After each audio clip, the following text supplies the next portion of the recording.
Hello दोस्तों, मैं ओम शर्मा आप सभी का स्वागत करता हूं हमारे YouTube channel the A1 study पर। तो आज का टॉपिक बड़ा ही इंपॉर्टेंट टॉपिक है, क्योंकि आप लोगों को पता है कि अभी रूस और यूक्रेन का जो युद्ध चल रहा है हो सकता है वो रुक जाए, लेकिन आप यहां पर देख सकते हो कि एक और वार शुरू होने के चांस हो रहे हैं, वो भी रसिया के खिलाफ। अब इस पर रसिया क्या एक्शन लेगा और ये जो वार है ये रोमानिया और रसिया के बीच में शुरू हो सकता है। आखिर इसका कारण क्या है ये भी आप लोगों को बताएंगे।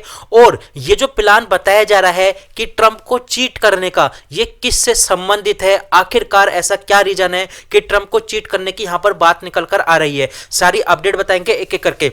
आप सबसे पहले यह चीज देखिए कि 2 साल से भी ज्यादा समय हो चुका है रूस और यूक्रेन के बीच जो युद्ध चल रहा है। हालांकि ट्रंप इस समय सत्ता में है और यह बताया जा रहा है कि हो सकता है यह युद्ध जल्दी ही रुक जाए, लेकिन इस युद्ध के रुकने से पहले जो नाटो का अलायंस है वो भी रोमानिया हो सकता है वो रसिया के खिलाफ कोई बड़ा युद्ध छेड़ दे, क्योंकि ऐसा जो बताया जा रहा है काफी ज्यादा न्यूज़पेपर है इसमें कवर किया जा रहा है। आप ये चीज देखिए, after Ukraine now this small country is challenging Russia president Putin. मतलब एक छोटा सा देश है जो रसिया के प्रेसिडेंट है पुतिन, उनको चैलेंज कर रहा है, और ये अपने आप में काफी ज्यादा सीरियस बात है और इसका रीजन क्या है वो भी बताएंगे। लेकिन आप चीज देख सकते हो काफी ज्यादा न्यूज़पेपर है कवर किया जा रहा है इस स्टोरी को कि another country open a front against Russia deploy F-16 fighter jet. मतलब आप देख सकते हो यहां पर जो F-16 फाइटर जेट है वो रसिया के खिलाफ डिप्लॉय करने की यहां पर बात की जा रही है। आप लोगों को यह भी ध्यान होगा ये जो रोमानिया है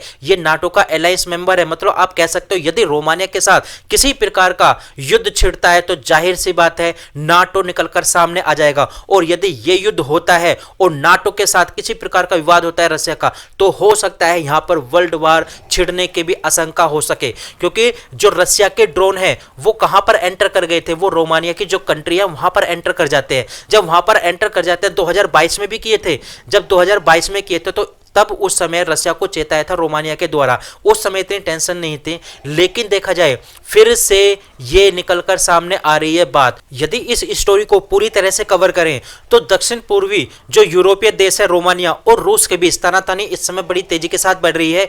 इसकी वजह रूस की जो ड्रोन कार्रवाई है वो है। रसिया ने रोमानिया की सीमा से सटे इलाकों में पिछले दिनों कई ड्रोन भेजे, जिससे रोमानिया पूरी तरह से भड़क चुका है। रूसी ड्रोनों को अपनी भौगोलिक सीमा के करीब देख रोमानिया के जो रक्षा मंत्रालय है उन्होंने तुरंत 2 F-16 जो फाइटर जेट है उनको तैनात कर दिए हैं अगेंस्ट रसिया। रोमानिया के जो रक्षा मंत्रालय की ओर से इसकी पूरी तरह से पुष्टि कर दी गई है कि हो सकता है कि यह युद्ध छिड़ जाए, और कहा है कि बोरोसिया में लगभग 86वें एयर बेस से 2 फाइटर जेट भेजे गए हैं जो कि रसिया के खिलाफ तैनात किए गए हैं। यह भी आप लोग को पता होना चाहिए कि 2022 में जब रूस और यूक्रेन का युद्ध छिड़ा था तो कई मौके पर जो रूस के ड्रोन है वो नाटो सदस्य रोमानिया की जो जियोग्राफिकल कंडीशन है, जियोग्राफिकल सीमा है उसमें प्रवेश कर गए थे। इससे पहले भी जो रूसी ड्रोन है रोमानिया में घुस चुके हैं।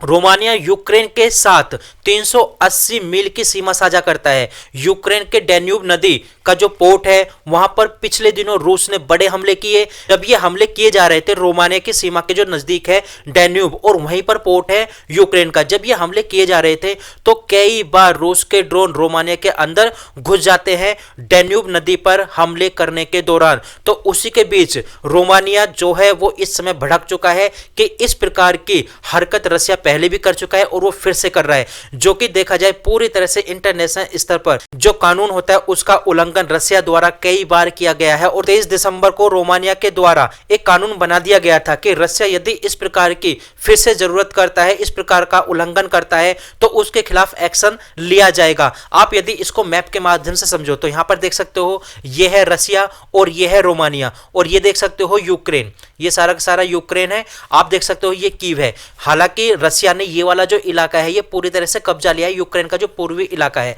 उसको कब्जाया हुआ है। तो ये जो पोलैंड है आप देख सकते हो पोलैंड काफी ज्यादा दूर है रसिया से।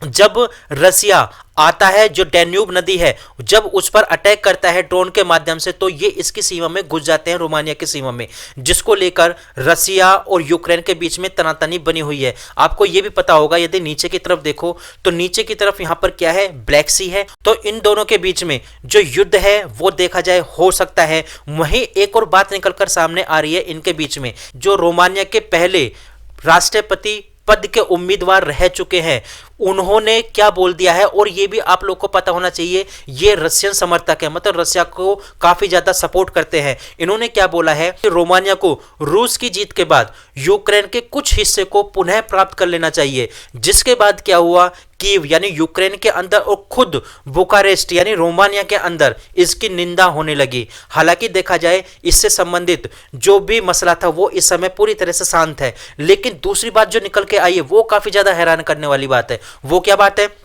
जो बाल्टिक सागर है उसके नीचे काफी ज्यादा फाइबर बिछे हुए हैं।